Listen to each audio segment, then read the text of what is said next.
Chapter 6.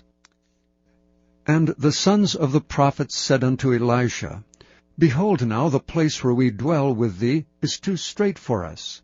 Let us go, we pray thee, unto Jordan, and take thence every man a beam, and let us make us a place there where we may dwell. And he answered, Go ye. And one said, Be content, I pray thee, and go with thy servants. And he answered, I will go. So he went with them. And when they came to Jordan, they cut down wood.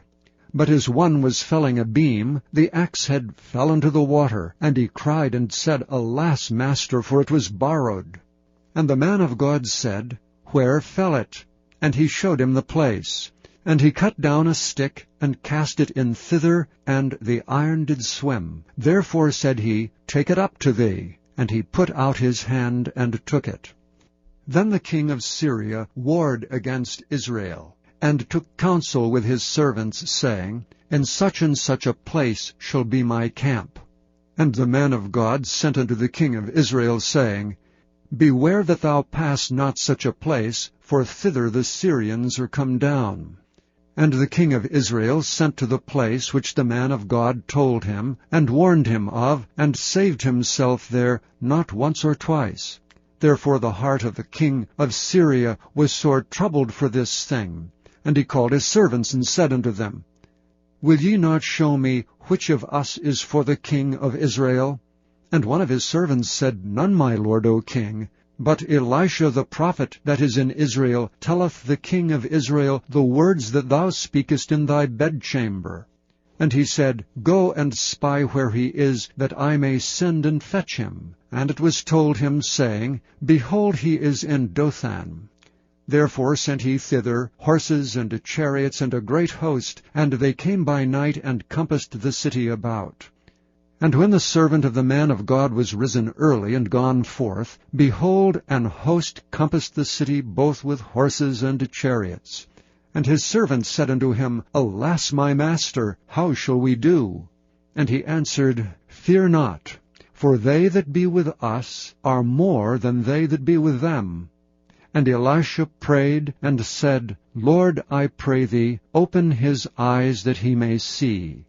And the Lord opened the eyes of the young man, and he saw, and behold, the mountain was full of horses and chariots of fire round about Elisha. And when they came down to him, Elisha prayed unto the Lord, and said, Smite this people, I pray thee, with blindness. And he smote them with blindness according to the word of Elisha. And Elisha said unto them, This is not the way, neither is this the city. Follow me, and I will bring you to the man whom ye seek. But he led them to Samaria. And it came to pass, when they were come to Samaria, that Elisha said, Lord, open the eyes of these men, that they may see. And the Lord opened their eyes, and they saw, and behold, they were in the midst of Samaria. And the king of Israel said unto Elisha, when he saw them, My father, shall I smite them? Shall I smite them? And he answered, Thou shalt not smite them. Wouldest thou smite those whom thou hast taken captive with thy sword and with thy bow? Set bread and water before them, that they may eat and drink, and go to their master. And he prepared great provision for them. And when they had eaten and drunk, he sent them away, and they went to their master. So the bands of Syria came no more into the land of Israel. And it came to pass after this, that Ben-Hadad king of Syria gathered all his host, and went up and besieged Samaria. And there was a great famine in Samaria. And behold, they besieged it, until an ass's head was sold for 80 pieces of silver, and the 4th part of a cab of dove's dung, for 5 pieces of silver.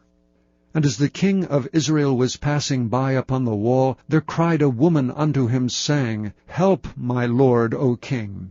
And he said, If the Lord do not help thee, whence shall I help thee? Out of the barn floor, or out of the winepress? And the king said unto her, What aileth thee? And she answered, This woman said unto me, Give thy son, that we may eat him today, and we will eat my son tomorrow. So we boiled my son, and did eat him. And I said unto her on the next day, Give thy son, that we may eat him. And she hath hid her son.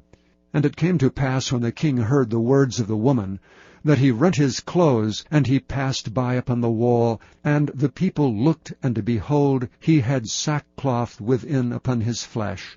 Then he said, God do so, and more also to me, if the head of Elisha the son of Shaphat shall stand on him this day. But Elisha sat in his house, and the elders sat with him. And the king sent a man from before him. But ere the messenger came to him, he said to the elders, See ye how this son of a murderer hath sent to take away mine head? Look, when the messenger cometh, shut the door, and hold him fast at the door. Is not the sound of his master's feet behind him? And while he yet talked with them, behold, the messenger came down unto him. And he said, Behold, this evil is of the Lord. What should I wait for the Lord any longer?